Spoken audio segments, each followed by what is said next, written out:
Sir मैं शर्म के मारे किसी से कुछ भी नहीं बोल पाता। मैं लोगों से बात करना चाहता हूँ, लोगों से कुछ कहना चाहता हूँ, लेकिन शर्म के मारे कुछ बोल ही नहीं पाता। सर क्या इस शर्म को खत्म किया जा सकता है? आपके पास कोई तरीका हो तो बताओ ना, ताकि मैं किसी से भी बेधड़क होकर बिना शर्म के बात कर सकूं। हाँ बिल्कुल कर सकते हो। शर्म कोई बीमारी नहीं है, ये सिर्फ एक आदत है।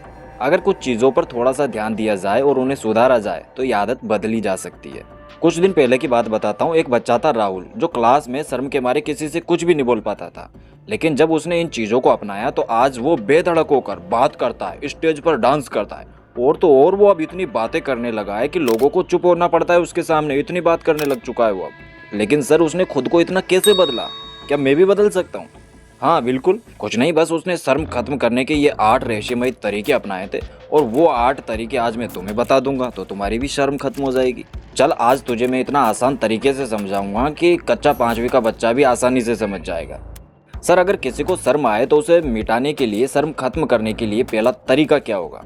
हाँ बिल्कुल, पहला तरीका है रोज 2 मिनट आईने के सामने खड़े होकर खुद से बात करो। जैसे कि मेरा नाम रोहन है, मुझे कहानी सुनना पसंद है, ये सब आईने के सामने बोलो। इससे क्या होगा, तुम्हारे मुंह से बोलने की आदत बन जाती है। जैसे हम रोज प्रैक्टिस करके साइकिल चलाना सीखते थे, गिरते थे, फिर उठते थे, फिर पढ़ते थे, फिर गिरते थे और साइकिल चलाना सीख जाते थे। तो सर दूसरा तरीका क्या है? दूसरा तरीका है छोटी शुरुआत। एक साथ बड़ा काम मत करो, पहले सिर्फ गुड मॉर्निंग से शुरू करो। जैसे कोई बच्चा क्लास में घुसते ही टीचर से गुड मॉर्निंग करे, हेलो मैम, गुड मॉर्निंग। इससे धीरे धीरे और भी बातें करना आसान हो जाता है। लेकिन सर अगर बोलते वक्त कोई गलती हो गई तो? इसमें काम आता है तीसरा तरीका, गलती होने से मत डरो। याद रखना हर कोई गलती करता है, ऐसा कोई नहीं है जो गलती नहीं करता। जैसे हम साइकिल सीखते थे तो हम गिरते थे, फिर भी सीख जाते थे। अगर बोलते वक्त कोई गलत शब्द निकल जाए तो हंसकर आगे बढ़ जाओ, कोई तुम्हारा बुरा नहीं मानेगा। सर चौथा तरीका क्या है? चौथा तरीका है एक अच्छे दोस्त से प्रैक्टिस करो।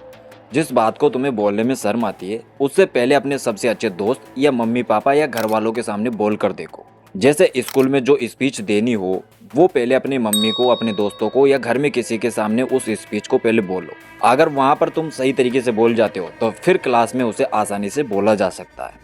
और सर पांचवा तरीका क्या है?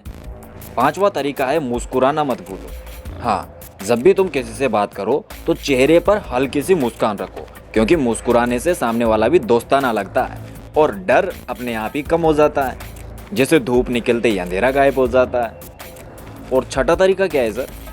छठा तरीका है आंखों में आंखें डालकर बात करना। हाँ, बात करते वक्त जमीन की तरफ या इधर उधर मत देखना, सामने वालों की आंखों में देखकर बोलना चाहिए। आंखों में आंखें डालकर बात करना चाहिए। इससे तुम ज्यादा कॉन्फिडेंट दिखते हो। जैसे कोई हीरो अपनी बात दमदार तरीके से कहता है वैसे तुम लगते हो।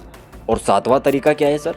सातवां तरीका है खुद को शाबाशी दो। जब भी थोड़ी सी हिम्मत करो, हाथ उठाकर सवाल पूछो। क्लास के अंदर या किसी से भी आगे से बात करने की कोशिश करो तो खुद से कहो शाबाश, मैंने कर दिखाया। क्योंकि छोटी छोटी जीत का जश्न मनाने से अगली बार और हिम्मत आती है, इसलिए खुद को शाबाशी देना मत भूलना।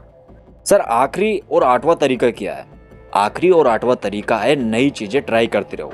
जैसे डांस, ड्राइंग, गाना, स्पोर्ट्स, जो भी तुम्हें पसंद हो उसे क्लास या ग्रुप में करके दिखाओ। क्योंकि जितना ज्यादा तुम लोगों के सामने जाओगे उतनी तुम्हारी शर्म कम होती चली जाएगी और एक दिन तुम्हारी शर्म बिल्कुल ही खत्म हो जाएगी। और यही थे शर्म भगाने के वो 8 रहस्यमय जादुई तरीके। रोज थोड़ी थोड़ी प्रैक्टिस करो और देखना कुछ ही दिनों में तुम भी बन जाओगे कॉन्फिडेंट स्टार। अगर ये वीडियो तुम्हें पसंद आया हो तो लाइक कर सकते हो और अपने दोस्तों के साथ शेयर कर सकते हो और सब्सक्राइब कर सकते हो। और जो ये वीडियो देख रहे हैं इनसे भी बोल दो ये भी लाइक सब्सक्राइब कर ले। हाँ भाई कर लो, तुम भी कर लो। तो मिलते हैं एक और वीडियो में एक और नए टॉपिक के साथ। तब तक जय हिंद, जय भारत। तो एक और वीडियो का टॉपिक लेके आना अगली बार, अच्छा वाला। Okay sir.